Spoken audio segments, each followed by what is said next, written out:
Coal ash spills, consequences for the environment and human health. Coal ash is the toxic byproduct of electrical companies through the burning of coal at very high temperatures to create electricity, EPRI, 2009.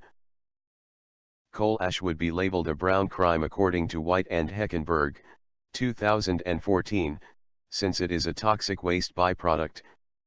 Coal ash has been loosely regulated and dumped into impoundment ponds or into unlined landfills for decades. Coal ash is composed of toxic heavy metals and chemicals that leach into groundwater or eventually drain into surface water that contaminate lakes, streams and other water systems. This contamination smothers plants and animals, bioaccumulates in aquatic living creatures, poisons water systems affecting animals that live in or rely on water for survival. Birds and other animals that eat fish or aquatic animals are at risk for disease and toxicity. Humans that live near utility plants, live or rely on water sources that have been contaminated are at a higher risk for developing health issues and diseases such as cancer. The economic costs have been calculated to be in the billions.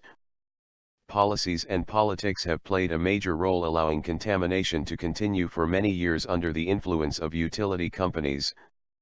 The science of environmental consequences of coal ash has been known for decades only to be silenced and debated while human, animal, and plants suffer and die. The power industry ignores the science behind the dangers of coal ash contamination, therefore they commit environmental harm.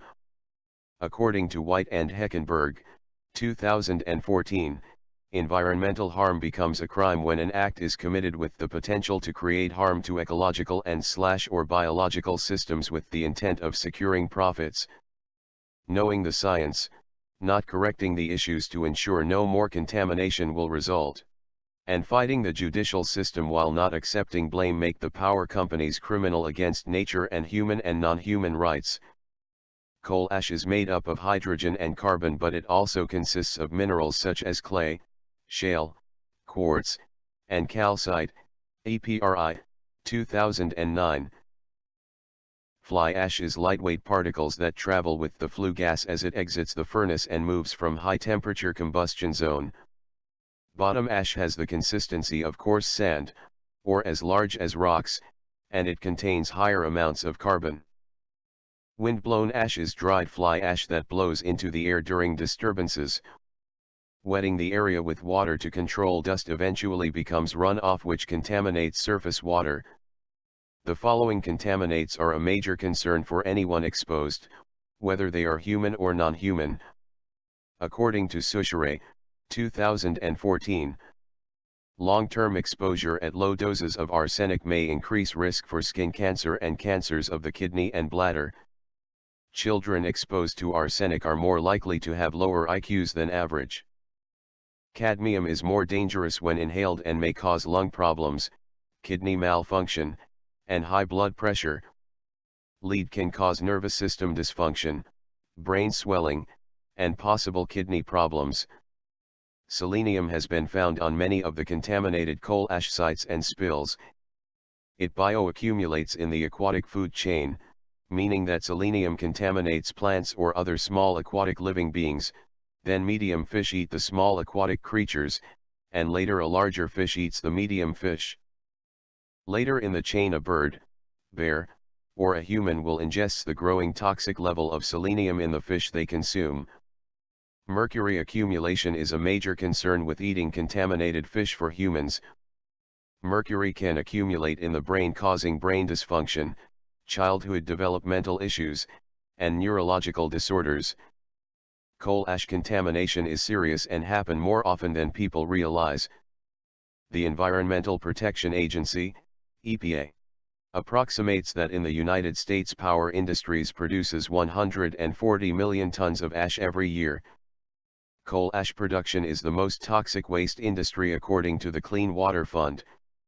Coal ash breaches, runoff, and spills can contaminate water systems including groundwater and drinking wells.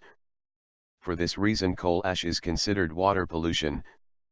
This contaminated water affects living organisms, whether non-human or human, who may live in the wake of the destruction of the coal ash spill.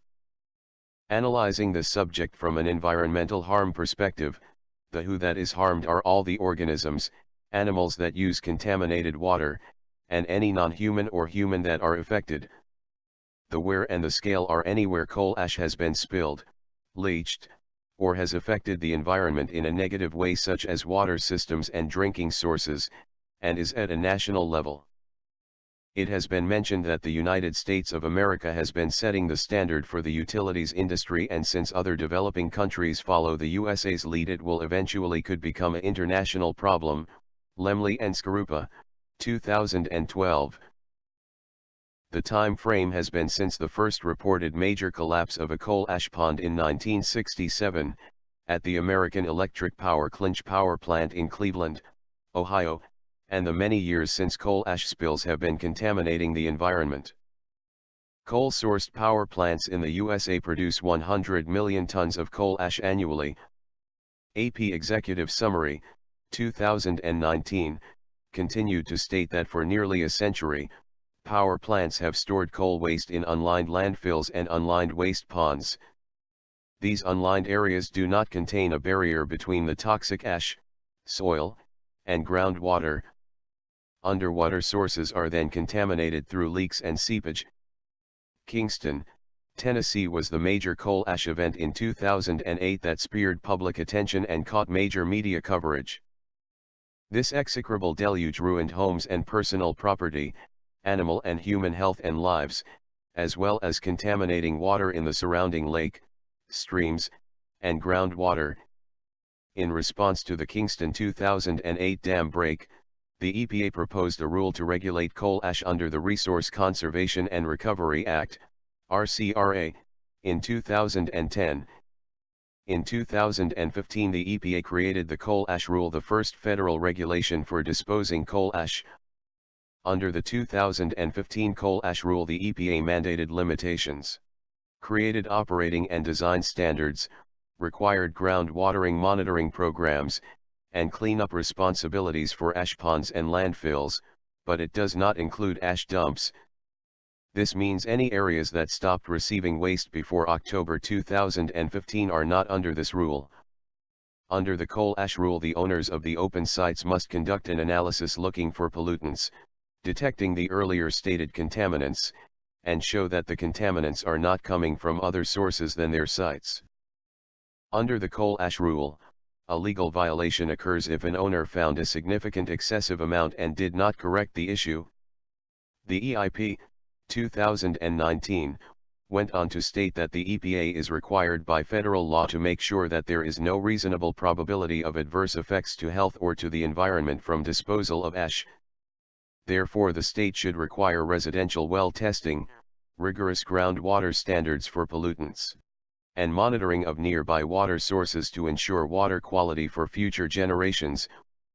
Once runoff enters water sources and wells for drinking and bathing, the toxic elements cannot be removed easily, or, many instances at all. The initial victims of coal ash contamination are non-human species.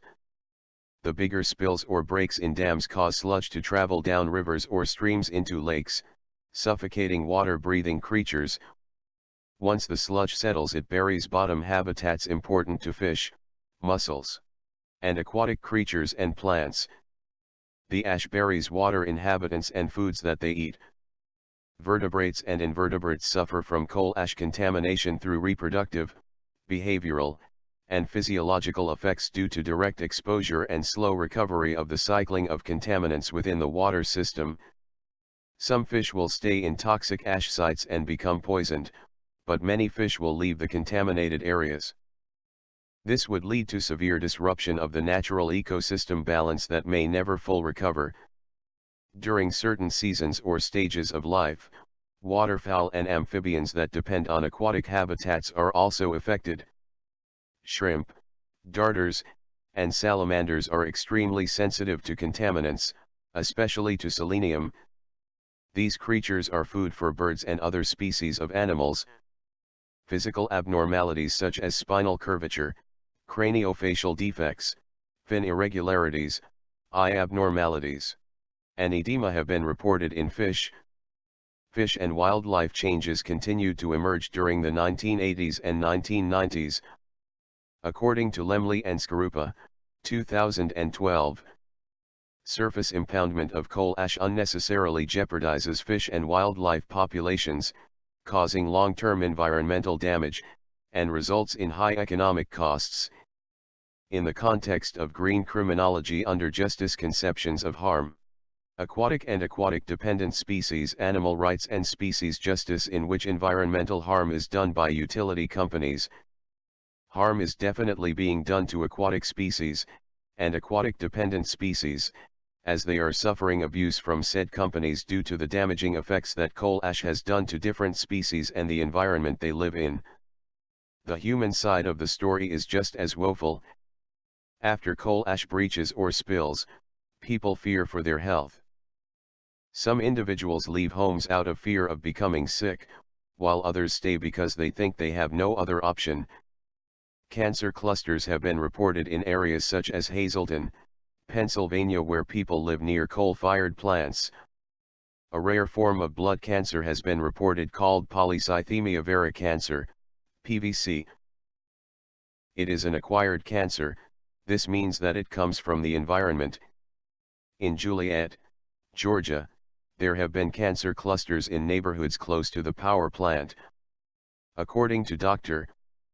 Lemley, 2013 and 2014, the costs include ecological, recreational, commercial, subsistence, reduction of property values, public health concerns, consumptive uses, and aesthetic factors.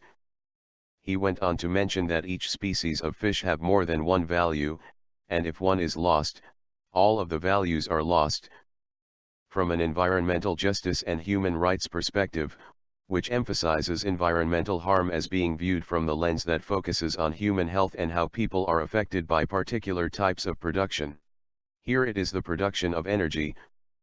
From this point of view, the health of lakes and rivers is important to the fishing industry, recreational, tourism, and agriculture industries. The federal government does not protect its citizens or the environment as evidenced by its failure to correct the coal ash problem since the first reported major collapse of a coal ash pond in 1967. Neither have they created standardized processes of coal ash disposal or storage. Due to politics and the coal industry's influence in government, the EPA has yet to do anything to improve coal ash storage facilities, leaks, or breaches. According to White, R. and Heckenberg, 2014, many former personnel who worked for the EPA take jobs as waste industry executives, and end up serving private rather than public interests. The EPA has yet to label coal ash as hazardous under federal laws. It is labeled solid waste and can be treated as if it is household garbage, where it is left for individual states to oversee. Environmental groups, such as the Clean Air Task Force and Citizens Coal Council, documented 59 cases in 2000 where they stated coal ash causes degradation. This forced the EPA to reanalyze coal ash as a risk to the environment and health. In order to encourage better management of coal ash by the power industries, a proposal to the White House's Office of Management and Budget proposed to regulate dumping ash into ponds, landfills, and mine pits with tailored national standards. If the industries complied, it would allow the coal ash to continue to be labeled non-hazardous. If they did not, then it would be labeled hazardous. In return, the coal industry bombarded the White House with letters from the trade organizations criticizing the proposal and stated the proposal as being an overregulation and unwarranted intrusion into state affairs. Lombardi, 2009, in the end the EPA caved. Many laws pertaining to the environment have limited government funding, resources, and personnel to enforce laws. The EPA is no exception. Limited funding and government support and harassment from the coal industry leaves them with little influence. After the 2008 Kingston Dam break, the scramble to correct the coal ash devastation forced the federal government and the EPA to take a harder look at the potential of the harms and risks involved with coal ash storage. There was no more room for debate since the media coverage was extensive.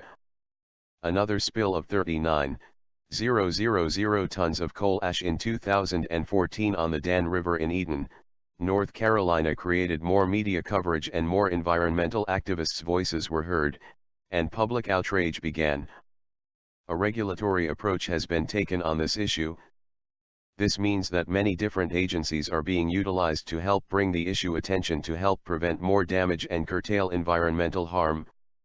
River Keepers, Sierra Club, Citizens Coal Ash Council, Clean Water Fund, the Water Keeper Alliance are a few of the environmental groups that monitor water at homeowners near coal ash sites, drain pipes coming from coal ash pipping or seepage/leakages found near sites and other possible water containment areas. According to EIP, 2019, it does not appear that the EPA or states are monitoring or enforcing the requirements of the coal ash rule. It also reported that state agencies have the legal authority to enforce the rule, but the burden falls on communities and they have the right to sue individual power companies in a federal court, and they can sue the federal government, but they have to prove harm. The blame is not solely all on the coal industry's back. Customers are also responsible for this mess. If people would become more self-conscious of what and how much energy they use, then less coal would be needed to be burned, which would result in less ash. The idea today is to recycle coal ash into concrete, brick, and construction materials. It is used to fill in mines, used under roads, it is used in carpeting, bathroom sinks, bowling balls, kitchen counters, and agriculture. It has been used to fill in land-filled areas and recreational parks and facilities where kids play on. It is used on golf course with no barrier to human skin. According to EPA's Lisa Jackson, coal ash is not regulated by the federal government. That was why the Bush administration allowed it to become a recycled product. Federal standards and regulations need to be created, and agencies like the EPA need to be allowed to enforce the requirements they set. The coal industry needs to be held personally accountable for harm they create. They should not be allowed to pass fines and penalties onto their customers, because this does not hold them accountable, it penalizes the very people they harm. The consequences of coal ash are costly. The environmental harm to both human and non-human species. It is costly from an economical human perspective, causing harm to environments, to the fishing industry, recreational parks and activities. It reduces property values, creates public health concerns, and increases medical expenses for those who become sick. It causes harm to human health by causing people to become ill and in some cases death.